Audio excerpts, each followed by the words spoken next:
Welcome to Product Success Management Issues, the podcast and video series that explores in depth with experienced product managers and product marketing managers the key issues that affect product success. Sponsored by Wiley and my company, Spice Catalyst, I am Dave Frater, your host and the author of Foundations in the Successful Management of Products series of books and courses published by Wiley. Be sure to connect with me on LinkedIn. Be sure to connect with my guest also. Welcome, Phil Roybal, the Vice President of Marketing of MaiaLearning. I think I mispronounced that. MaiaLearning, yeah. MaiaLearning. The reason that we have the month of May, you were telling me earlier. That's right. Maia was the Roman goddess of growth, and she gives the month of May its name. And we named our software after her in the hope that we can help kids grow into the leaders we need them to be. Great. Tell us a little bit about that. It's a very interesting market niche that you're going after. Well, in some states, especially California, kids get very little counseling. And what our system tries to do is build profiles for them, recommend careers that they might never have thought of but would be great fits for them, and then help them find colleges where they could prepare for those careers and build the stories, the portfolios that get them in, and then give counselors the tools to guide the process.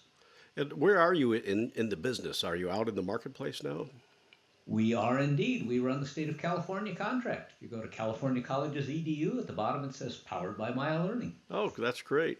We're in 35 countries and we have about 1 million users. So. Oh, great. And you and I go way back to the early 1980s. Lord. When I was a product marketing manager at Apple. And you just told me was the first manager of product marketing for the company. That's right. Yes, I was the 35th guy at the company, and I handled tech support and product marketing for the first products we had: the Apple II, the Disk, all the follow-on products. And how was product marketing at that time organized at Apple? Organized? Yes, it was organized. I remember. Well, Mike Markle was kind of doing it among doing a whole bunch of other things. Better introduce Mike. He was he was one of the early presidents, one of the early founders, initial financier of the company. That's right. Yes, it was his, I believe, $91,000 investment that made the corporation go.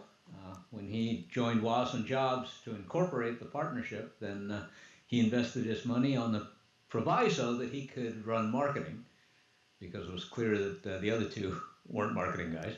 And he had come over from Intel as a product manager, correct? Well, he had retired from Intel. Right. He'd made his money. And as a marketing manager, that's what he was. That's right. Yeah. And he'd made his fortune there, and then he'd left. And when Woz and Jobs went looking for money, they ran into a guy named Don Valentine, a venture capitalist, who went over to see them in the garage, but figured this wasn't quite right for him, but he knew a guy that it would be perfect for. So he called Mike, and Mike went over to the garage and checked it out and decided that, he'd be interested, get back in the game. And he was a young man still at the time. So he'd invest his money if he could have a major hand in shaping the corporation. The story I heard is that the PR guru, Regis McKenna, was the one that introduced Markula to Steve and Steve. That might well be, yeah. Yeah, he might have been the contact that Valentine said, not for me. So describe how he worked with Mike at Intel, I believe. Ah, okay. Describe how product marketing got organized as you came in.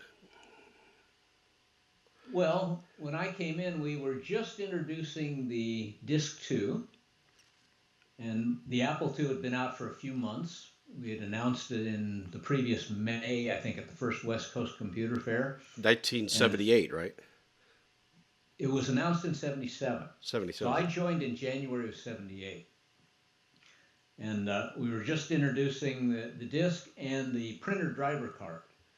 In fact, I remember my first day, Mike Scott, who was president at the time, put his arm around my shoulder and he said, "Let me show you something." And he took me into a back room. There are all these printer cards laying out there on the table. And he says, "You see all these printer cards?" I said, "Yeah." He says, "They're not shipping." And he looked at me. I said, "Why aren't they shipping?" He said, "Well, we have no manual." And he looked at me. He said, "Would you like me to take one home and write a manual?" Yes. So Mike wrote the manual, or you? I wrote You? Oh, okay. And the printer card was the card that drove the printers off of the Apple II. That's right, yes, because there wasn't a built-in interface for a printer in an Apple II. The Apple II had slots, and almost every external thing connected through a card that did all the electronic logic. So then it was a matter of starting to answer questions, that is, be tech support, and try to build plans for the product, the pricing, and the next show. So Gene Carter was already there. He'd come in a few months earlier to be head of sales. And so we were trying to work out what dealer pricing should be, what the dealers needed in order to merchandise properly. They needed some demos. I mean, back then the answer to the question, what do you do with a personal computer, was you program it, because there wasn't anything else. So we tried to come up with some demos that would at least spark their fancy and get them to the point where they could inspire their customers to be enthusiastic. I don't know if that's answered your question. Yeah, it did. So what you just described is some of the functions that product marketing performed in the early days of a startup, a hardware software startup. Right. And the story I heard is that the disk operating system, which enabled the floppy disk drive, the Disk 2, was written by Steve Wozniak in about 3 weeks, and that he was motivated to do that because you guys were going to take it and show it at Comdex, or was it the West Coast Computer Show? No, I think it was Comdex, because it was early in the year. The West Coast Computer Fair was in June, I think, May or June, something like that. So this was earlier, and yeah, Gene Carter and Mike Markle had determined they wanted to show it at that show, and the show was in January, as I recall. So it had to work, or at least look like it worked. And that Wozniak wrote this in about 3 weeks because he wanted to go to Las Vegas. He had never been there before. That's right, yes. Yeah. And did the hardware design. And later, I had people like Osborne tell me that the design couldn't possibly work because it didn't have enough chips. Well, that was one of Wozniak's geniuses, is to be able to very efficiently put the traces down on the board and reduce the number of chips and so forth. And he was a hardware poet. He really was. Yeah, and well, refresh a lot of our viewers and listeners don't know who Osborne was. What did he do? Adam Osborne. So he was a writer at. It was a company that did books on hardware and software. I don't remember the name of it. But he had gotten the idea for a portable computer, although portable is a charitable term for a 40-pound device. And he'd come up with a design, with the help of some engineers, for this, maybe you call it a luggable computer. And had built this thing and started selling it. And he came to me because he was trying to hire me. So he made me a pitch on why I should come, explaining that Apple was doomed and that the software couldn't possibly work and the hardware couldn't possibly work. And then he invented the thinking about marketing today, which is don't introduce a product too soon. Otherwise, you'll cause people to stop by your existing product and make you go out of business. I was there in the room as he did that. I remember. Adam was an excitable guy, and maybe a little bit like Brett Kavanaugh. So he was under attack because his product was heavy. It wasn't super reliable. It didn't have a lot of characters on the screen. There were a lot of comments people were making at, I think it was a West Coast Computer Fair. It was a session. And you can see he was getting a little hot under the collar because he knew that the next design would fix all of these things, right? And so finally he couldn't contain himself anymore. So that led to the introduction.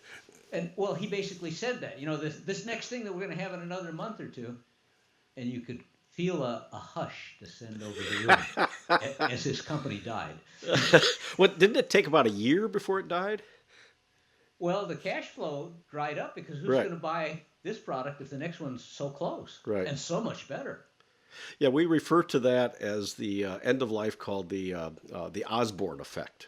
The Osborne effect, absolutely. And one of the things I do is I teach product management and product marketing at Cisco, and I mention this to the younger youngins there, and they say, "Well, this is such an old example. Obviously, it's obsolete." I said, "No, it isn't. It's still pertinent today."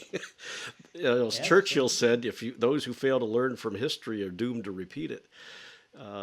And so that's fascinating. And then how many more product managers or product marketing managers came in to work for you? Oh, let's see. I'm trying to remember. It seems to me at one point I had a group of about 35 people, but there were also writers because I was writing the collateral. So I had a chief writer, Monty Lorenzetti, who managed Oh yeah. the tech writing group. And then we had several writers under him. And then I had a group that was tech support that was answering questions on the phone. And that was under Jim Hoyt. And then, so I don't remember exactly how I had it divided up, but it seems like I had about 35 people overall. And why was it called product marketing and not product management? Well, because we were writing the marketing materials, we were going out and talking to customers and talking to dealers, Doing demos. doing demos, you bet. Yep. In fact, at one point, I remember my writers, they didn't seem to be writing what the dealers really needed. And so, thinking about this, I thought, suppose I had them go where the action is. So one day at a staff meeting, I said, in the next 6 months, I want each of you to go spend 3 days working at a dealership. I'll find the dealers for you. And I knew the dealers would be receptive because I talked to some. And they bitched and moaned. They said, hey, we're Really? writers, we're not sales guys, and on and on and on. And I said, well, that's fine, but if you want a good review, what you're going to do is you're going to go work in a dealership for 3 days. So over the next couple of months, they all did. And without exception, they came back so high because they actually saw where what they were doing made a difference. And they got to hear the customer's words, and the quality of the writing improved just dramatically. That's great. So they then knew exactly who their audience was. Yeah, and they knew what words worked. Yeah. I mean, I've always felt one of the great advantages of a trade show is you can pitch something, and if somebody's eyes glaze over, then you say it a different way to the next guy, and you keep doing that until you find what works. So Yeah. that's what they got to do. In my case, I was sent to Comdex to introduce the Profile, our first hard disk drive on a First PC. hard disk drive. I And had one you of those. remember it was really cheap. It was only about $3,500 or $3,600, and it was really, really big. It was 5 MB. 5 MB. Yeah, and I wonder what I would ever do with so much storage. Precisely, that's what everyone said. And I was the only person that Apple sent there amongst the 23 people at Comdex, and they made me give a half-hour presentation every half hour for 5 days straight on why Oh people my could use 5 MB worth of space. God. I bet you got tired of that. Oh yeah, and it was on a concrete floor. That was before you guys put any padding in under the Yes. carpet, and I couldn't stay. I couldn't even stand to take a shower on the fourth day. Oh So boy. I should have gotten hazardous pay for that. So It's tough.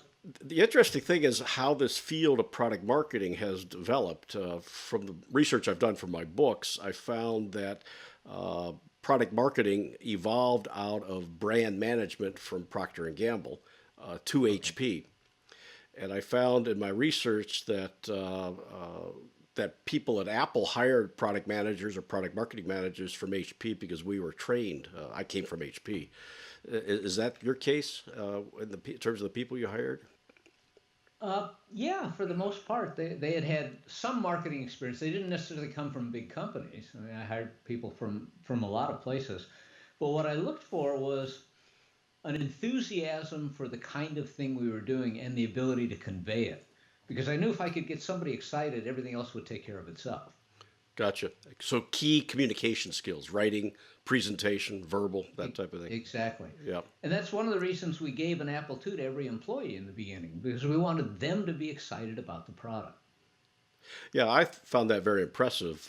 By the time I got there in '82, I came in And not only did I have an office, but which was unusual, and a desk, which was even more unusual, but there was an unopened Apple III on my desk. There you go. And I think Steve and you wanted us to go through the out-of-box experience, which consists or exists to this day.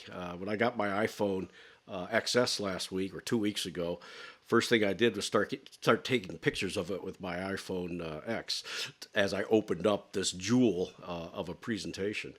Apple knows how to package, doesn't You it? betcha. A great out-of-box experience. The interesting thing is then in the late 1990s, as the field of product management and product marketing evolved. By the way, I prefer to call it product success management and product success marketing because that explains what it does. Because I have a little memo that I've put up on the spicecatalyst.com website where you send a memo to your boss that says, Dear boss, I need to change my title from product manager because when I go to a party and there's a beautiful lady there and I start talking to her and they ask me, what do you do? And I say, well, I'm a product manager. And she says, what's that? And I say, well, I try to figure out what the customer wants to do. Then I put together a value proposition and do market research and competitive research and generate the product positioning, which helps drive the messaging. And then I identify the markets and the target markets and the total available market, and then put together the pricing strategy and the budgeting and so forth. And this is the product management side, not counting the product marketing side, which is where you specialized in. And I said, usually before I get to about 10 seconds of that, she turns and walks away. So I ask in the memo, boss, can I please change my title to product success manager so that I can get married and have, the prerequisite 2.3 kids. And besides, you can change your title to vice president of product success, and I'll invite you to the wedding. There we go. I like that. You're selling the benefit.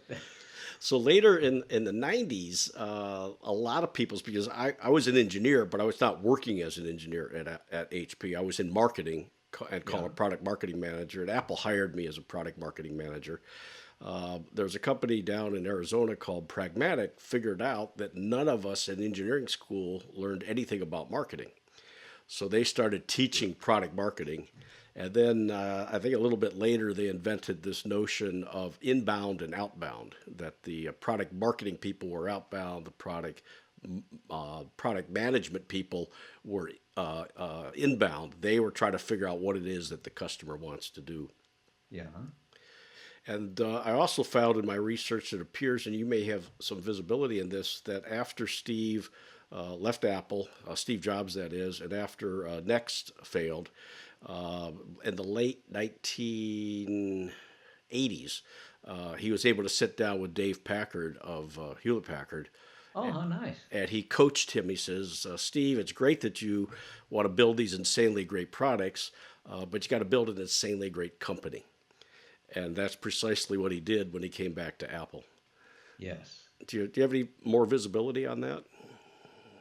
Well, I left in 1990. The company had been run by a succession of guys who had proved they didn't know how to run it. And it was, in my view, in a death spiral and no fun to work at anymore. Mm. So I left on my 12th anniversary and decided I was done. I was going to retire. And then I watched it continue to sink, sold my stock. So did I.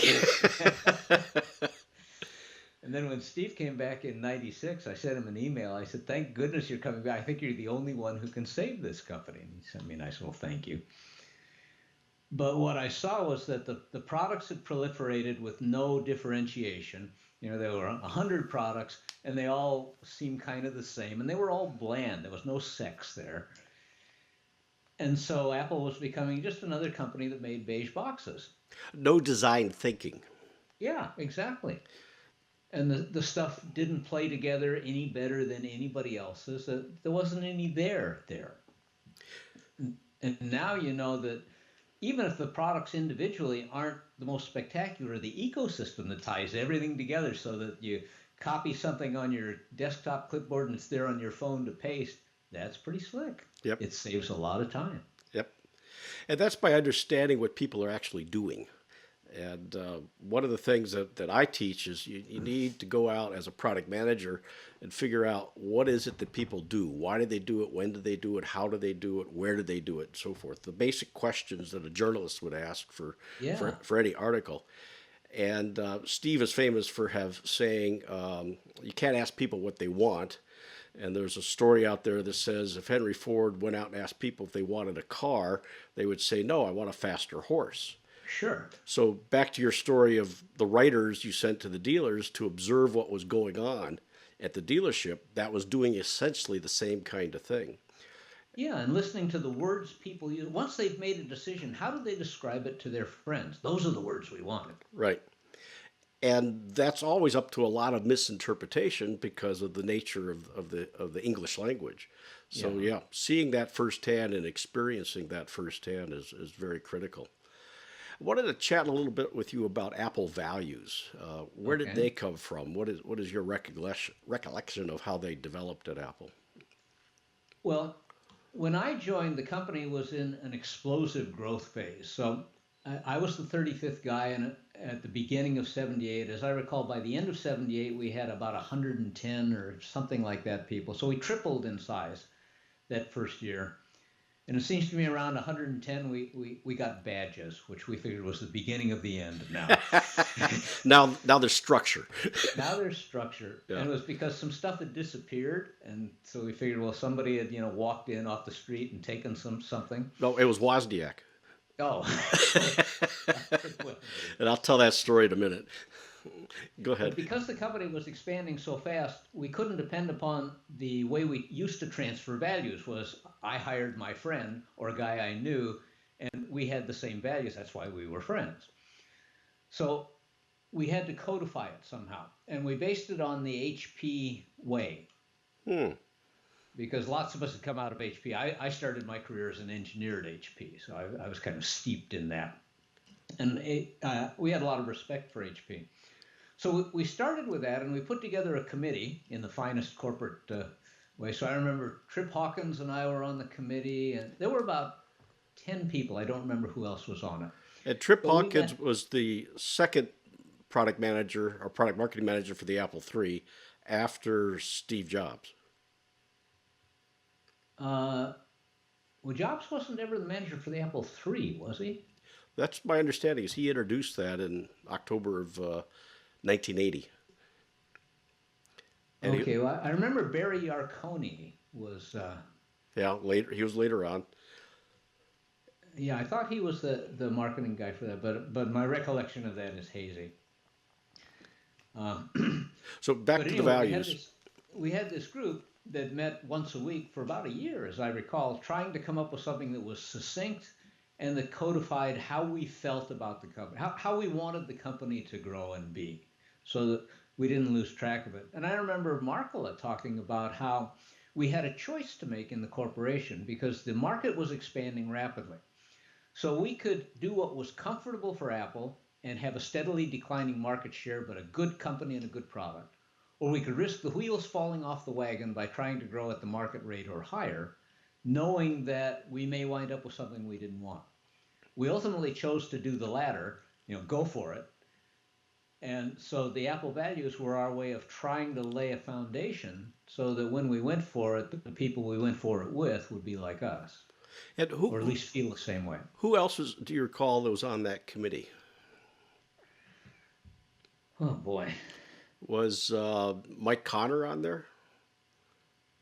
I Maxine don't Maxine Graham? I just don't remember, Dave. How about Ann Bowers? No, this was before Anne. Oh, okay. She didn't come until later. So, Because she came in as VP of HR and she had been the VP of HR at Intel previously, correct? right. And married to Bob Noyce. That's right, yes. Yep. Yeah, so she came in, I think at that time, well, let's see. I remember she took over employee training from me. And so we had a meeting about that. And I don't remember exactly when. It must have been around 81 she came in. Ah, okay. Could that be? Because I was learning to fly at the time, and she and Bob and I flew out of the same airport, the same area. So Where were you learning to fly? at San Jose Airport. Oh, okay. Yeah, I teach for the Stanford Flying Club. Oh, do you? Yep. The Well, Marco had set up an FBO at oh yeah. San Jose State or at San Jose Airport, and we were all sitting around at a New Year's Eve party talking about our goals for the next year. And I thought it would be fun to learn to fly. And he said, "Well, I just hired a chief pilot to run my FBO, and he doesn't have much to do, so he can teach you." Because he hadn't got the jet leasing business going yet. Well, he was just getting it going, Yeah. but still his pilot Stan didn't have a lot to do, so he taught me to fly, and then I flew Mike's little plane. He had a Piper Arrow, so that's what I flew. That's funny. Yeah. So I don't know if you and I ever had a chance to talk, because by the time I took over the Apple III product line as the group product manager, I think you were on your way to Paris to do the Mac introduction there. Exactly. I lived in Paris in '83, so. Yeah. And then I'm trying to remember, it must have been about May or June of '83, the executive committee, Steve Jobs and Mike Markla and others went off to Pajara Dunes, and they canceled the Apple III product line. And I didn't know anything about it, nor did my co-division managers that I reported up to through Ida Cole, who was the marketing manager. She later went on to become the international vice president of Microsoft. Uh-huh. And I had a product manager working for me by the name of Bob Cummings that had moved into product management for manufacturing, which was an interesting career transition. And of course, Del Yoakum, who was head of manufacturing, sent out a telegram to all of our suppliers and said, we're not going to buy any more parts for the Apple III.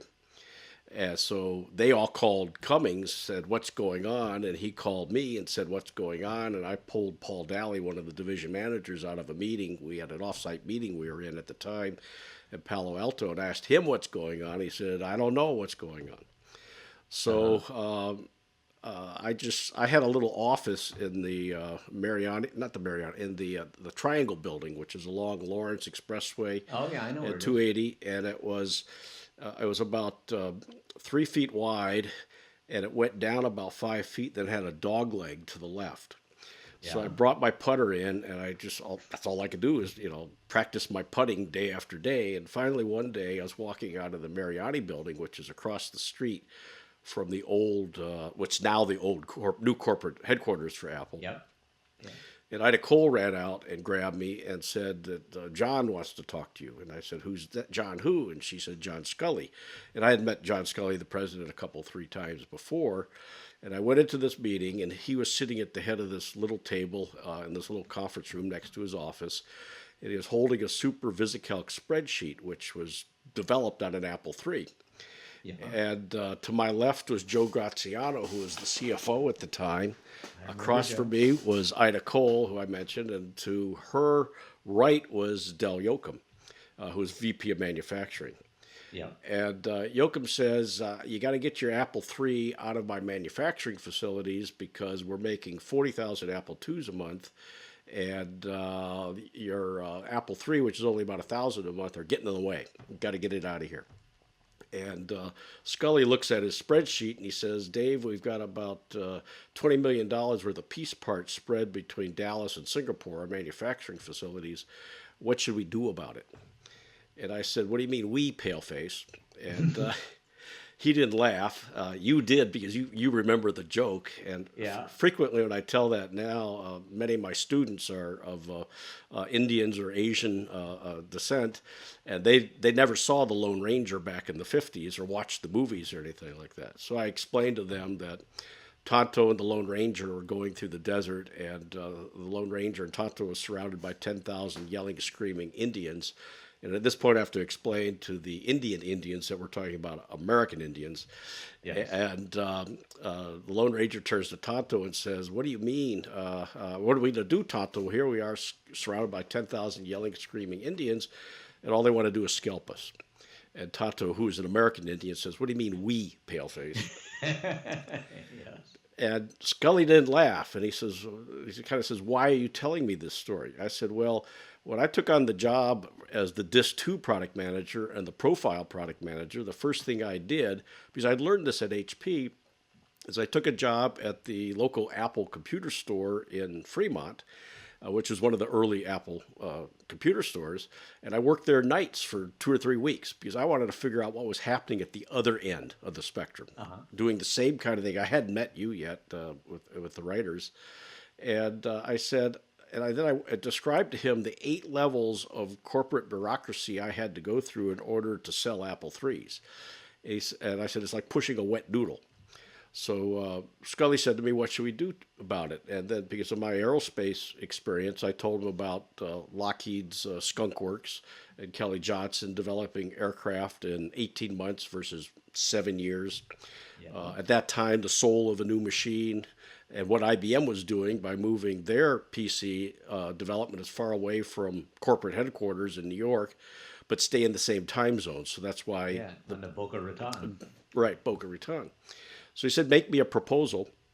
And I and Maxine Graham and about 80 people contributed to an 80-page business plan, and I had a core group of 7 to 12 people that wrote it up. And I presented it to the executive committee on July 15th, 1983, which in my mind will live in infamy. And the turning point, going back to the Apple values we were talking about, is Maxine, who I think was on your Apple Values Committee. She says, in addition to showing the P&L and the balance sheet consequences of alternative decisions with regard to this product line, we should also compare and contrast Apple values to these 5 options or decisions we can make. And at that point, after I walked through that overhead transparency, or we called them foils back then, or today it's PowerPoint projected on a television set, Floyd Kwame, who was a VP of Marketing and Sales at the time, said, "Dave, if a dealer calls you and we continue the product line, what would you say? And if we cancel the product line right now, what would we say?" I said, "Floyd, you know my belief in allowing the market to make the decisions, because we're usually not smart enough to know what the market is going to do. Then I would tell the dealer, so long as you continue to sell the products, we'll continue to support it, develop it, and so forth. Mm-hmm. But if you tell the dealers or announce that we're going to cancel the product line right now, and that is contrary to Apple values, things like good management, empathy for the customers, and so forth. If you guys decide that," and I looked at everybody in the room, and Ann Bowers was in the back of the room, I said, "if you guys do that, I would give the dealer your phone number." And of course, they all immediately knew, making that kind of decision, when we had, and we didn't understand it at the time, that the product line was Apple's cash cow, because the Boston Consulting Group hadn't invented that term for at least, another 5 years. And so then they asked me to take over the product line, and they wouldn't appoint me as general manager, so they gave me the title of business unit manager, or BUM for short. The bum. Go talk to that bum. And then it was interesting, along these same lines, going back to your experience, and you're talking about Gene Carter, who was VP of sales. Right. I saw him at a Apple reunion back in 2014, and he was explaining that he had to have one sales force to sell the Apple II into computer stores, which were predominantly selling chips and stuff and boards for people to build their own computers. Is that correct? Yeah, in the beginning. I mean, even the Apple II had space on the board so that you could add your own wire wrap chips, because, of course, most computer owners would add their own circuitry, right? And then the Apple III came along, and it was more of an office computer, a business computer, what for markets I call small office, home office, small and medium business today. Big spreadsheets, real word processing, big business accounting, and so forth. So Gene had to organize a whole new set of salespeople. The reps that he was using from the semiconductor business selling to computer stores had to learn how to sell into the SMB and the Soho offices. And then the Lisa came along, and we really weren't sure what that was positioned for to some extent. And then the Mac came along, which was the computer for all of us. And he said that he had to put together roughly 4 complete new sales organizations in about 6 years. Yeah, that's true. And we got Rob Campbell to manage the accounting software, and we all had to learn what that was. Yeah, what's accounting? Yeah, but back then, I mean, really, there wasn't a lot you could do with a computer. And then, Frankston and Bricklin came out with VisiCalc, and so we got the first spreadsheet. So now we had an answer for the Apple II, and then we had the Apple III, and Mitch Kapoor came up with his first version of what became Lotus. what was it on the Lotus. Lotus Notes. Yeah. Yeah, Lotus 1, 2, 3. Yeah, that's right. Which he showed to Steve Jobs, who in his inimitable way said, "This is shit." Shit.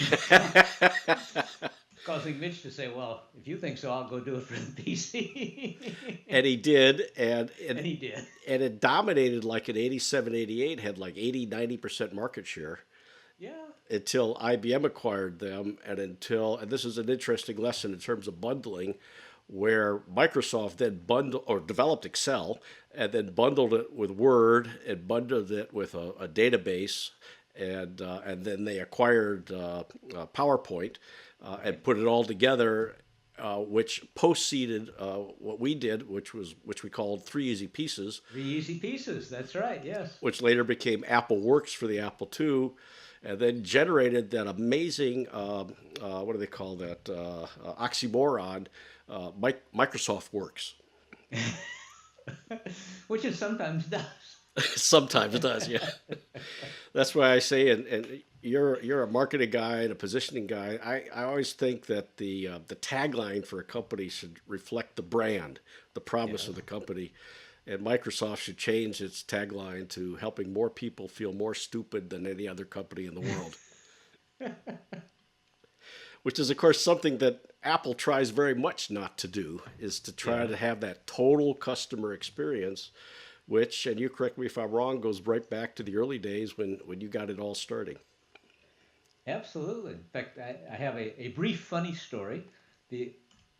When I joined, I felt very much a company needs a human face. So the first third of 1 million Apple IIs that went out with a little letter from me. It said, "Hey, we think this is a great computer. If for any reason you don't, or if you have a problem, let us know." So one day the phone rings on my desk. I pick it up, Apple computer, Phil Roybal. And there's just a kind of a silence at the other end. I said, "Hello?" And the guy says, "You're real." I said, "Yeah, what did you expect?" And he said, "Well, I thought you'd be like Betty Crocker or something." Well, the most personal computer. Yeah. Which was the tagline. Mm-hmm. It was the personal computer, and then IBM came out with one, so you added the most personal computer. The most personal. We're more personal than they are. Now, were you involved in the ad that you ran in, what was it, the Wall Street Journal or the New York Times that said, "Welcome IBM seriously to the marketplace"? No, I wasn't. I think I still have no, I think I gave that to Stanford University. But I do remember that.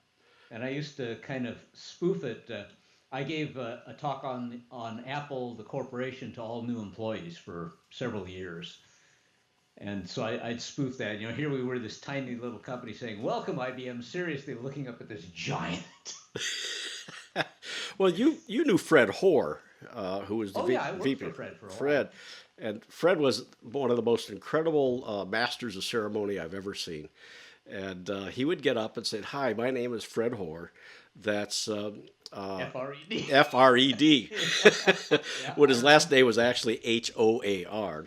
Yes. And he said that ad, some friends of his on Wall Street, because he also handled, I think, investor relations. Yeah. He said some of his friends on Wall Street said that's like agreeing to play catch with a javelin and electing to receive. But he knew that the fact that IBM got into the marketplace legitimatized the fact that there was a market. Absolutely. For personal computers.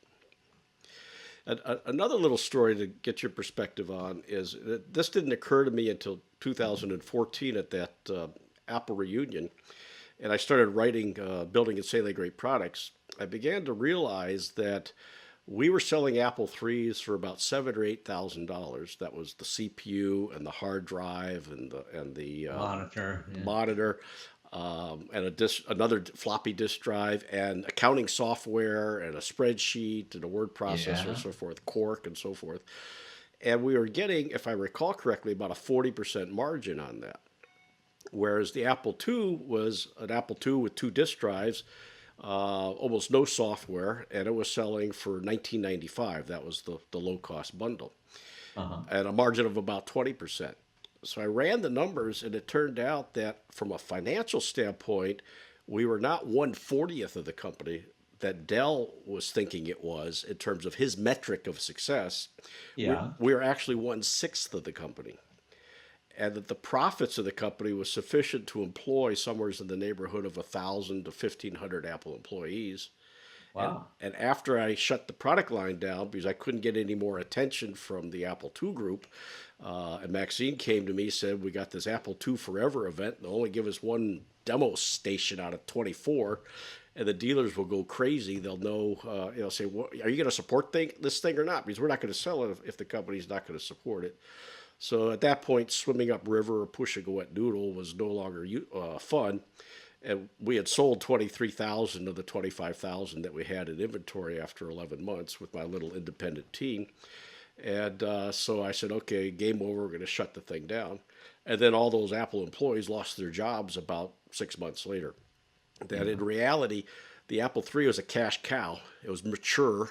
It worked. The 75,000 people that bought it loved it. It was the third most popular personal computer in the world at the time, after the Apple II and after the PDP-11. Yeah. The IBM was still coming on quite strong. And the point is that the company picked the wrong metric for success.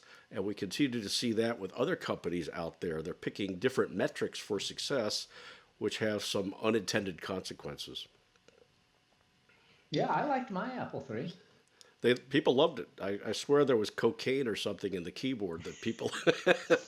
Well, that was something because that sucker weighed 22 pounds. Yes. Now, did you know Helmut Essinger? Yeah, oh, that name is so familiar. Frog Was he? Designs, the Snow White look. Yeah, yeah. So he was a designer at Frog, which at Frog Design. That's right. right?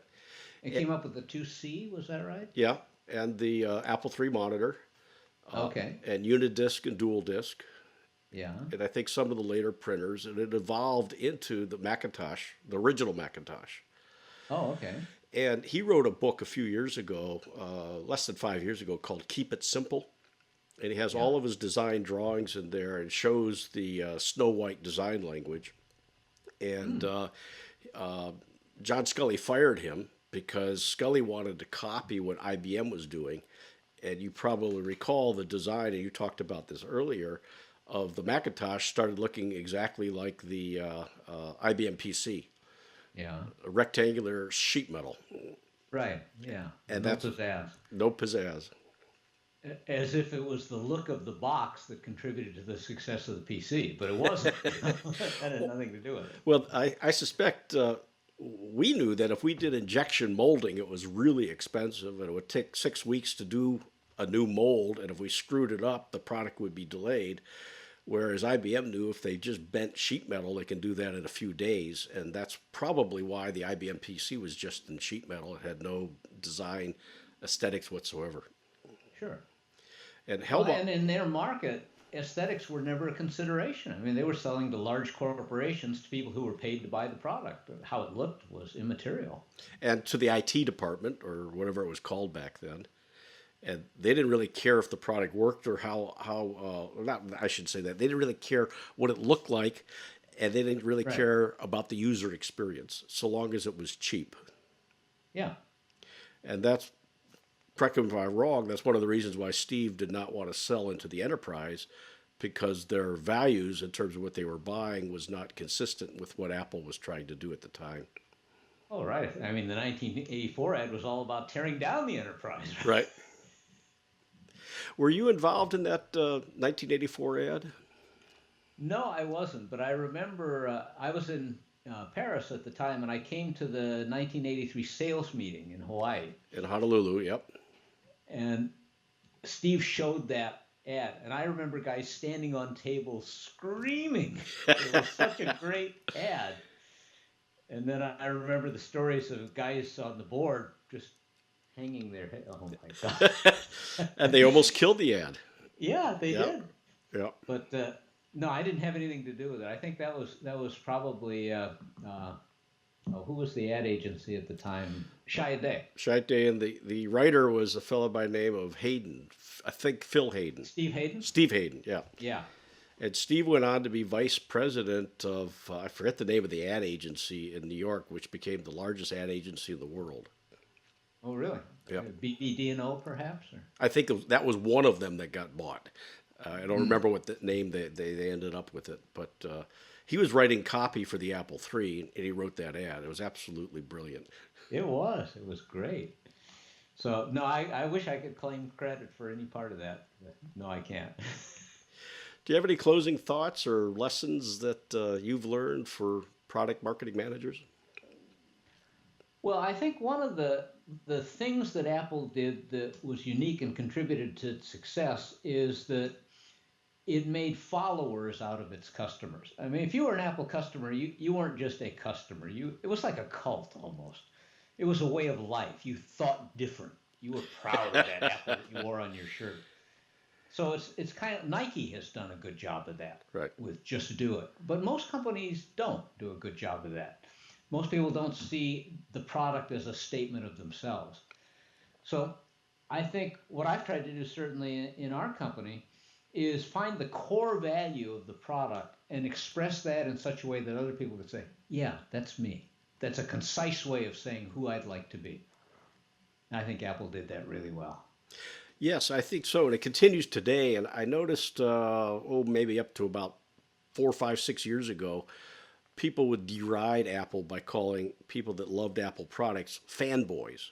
Yeah. And I noticed they're not calling us fanboys, at least in the last couple of years, now that Apple is the most valuable company in the world.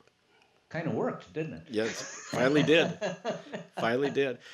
And I think, as I teach and write about, a great firm foundation of that is Apple's values, because we would go into a room and make a decision, like going back to my story on the Floyd Kwame question of what would I tell the dealer if we violate our values. I would give Kwame's phone number to them, let him explain it, why he would violate the values.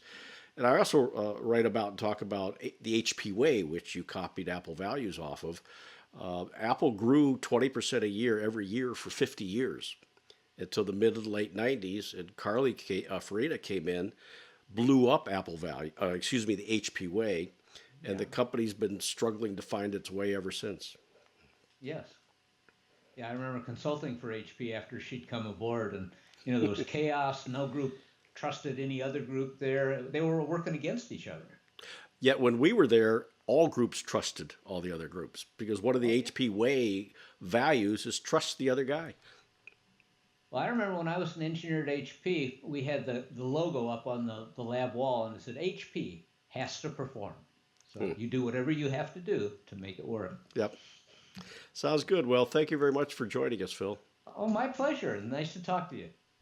On behalf of my guest and myself, thanks for joining us on Product Success Management Issues. I am Dave Freighton. Be sure to connect with us on LinkedIn.